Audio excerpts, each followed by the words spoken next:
My name is Ashley, and I'm an 18-year-old also from Edmonton, Alberta. It is so great to be here in Banff, and it's a wonderful opportunity to share my vision for Canada through the Walrus Talk.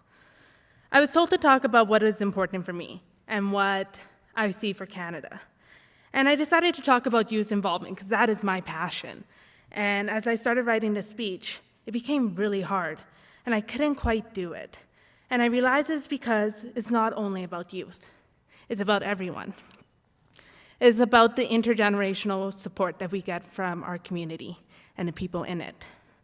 So now my speech is no longer focused on youth involvement, but it is focused on the mentorship that we have within our communities and with the youth. So what is intergenerational mentorship? Because I didn't really know what that meant either when I was younger. So to me, it means that the elder mentors the young in relationship, but also the young mentors the elder. It's a dual way of doing learning from each other and each other's experiences. And this year we are celebrating Canada 150, as we all clearly know. And we are celebrating our current and historical milestones in our people and in our communities and in our diversity. But we are also celebrating our future endeavors, hopes, values, and dreams that we share as a nation.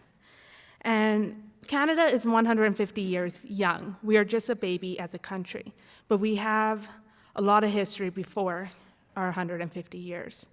And that plays a big role in who we are today. We have learned from our past mistakes and our successes. We are considered a baby as a country, and we fell down. We got bruises and scrapes on our hands and knees, but we stand back up strong. And that is very important because we are young, but we are incredibly advanced in many ways, from our scientist who works for space and exploring that. That's impressive. But we are very advanced from our education, our culture, our language, technology, and interconnectivity. The list goes on, and yet there's so many ways for improvement. But keep in mind that it is the advancement that we have done so far that makes Canada so beautiful, so strong, but the ability to be ready for the future. Every morning I wake up and I ask myself the same question: what am I going to learn today? Am I going to learn that I made a mistake? Probably, because I'm really flawed. But there's a method behind my madness. It's of asking this question. Maybe it's asking questions. Maybe it's at my work, my school, meeting for my various youth councils, and I'm on a lot, and cadets. Or maybe it's at my volunteer commitments, wherever life takes me. My goal is to learn something new and ask questions. This is what opens the door for me. This is what allows me to seek out new and innovative ways to continue my education and learning about the world I live in, the people in it, but most importantly, Canada and where we have came from. It builds my knowledge and network. One of the greatest things I love to do is learning about people's stories and passions. It allows me to see a bigger picture, a picture with so many little details, but it has such a bigger meaning and purpose. I couldn't do this without my engagement in my community and the mentorship I receive. Way back when I was in grade 8, and that was only 5 years ago, may I remind you, I learned that the word Canada comes from Huron-Iroquois word Cantana, meaning village. And although the literal definition of the word village does not describe Canada, the symbolic meaning does. A village is known for its unity within a duality. Home and security, growth and tradition, young and old. The experience of intergenerational mentorship is what allows the village to grow with the future, but also incorporates the tradition and experience of others. Canada provides so many opportunities to build on this foundation of intergenerational mentorship, from our schools to just meeting people or spending time with our families. It's the people that we meet from the diverse walks of life. When we step outside of our bubbles, we can expand our ideologies. We meet people from newcomers, indigenous cultures, right down to youth, and trying different foods and learning about their culture. We have the chance to have wisdom passed down to us, but learn with the future. All this is done with the fabulous and intelligent change makers that reside here in Canada and also in this room. There are day-to-day people who already have this passion and kindness for what they do. It is these people that inspires me to give back to the community and to help youth to become the change makers now and into the future. From an early age, I've always been an advocate for youth involvement and youth rights. My childhood wasn't the easiest, but those experiences what fuels my passions to educate, support, mentor, and empower young Canadians, but to also learn from them as well. When someone finds their passion, they can accomplish great things.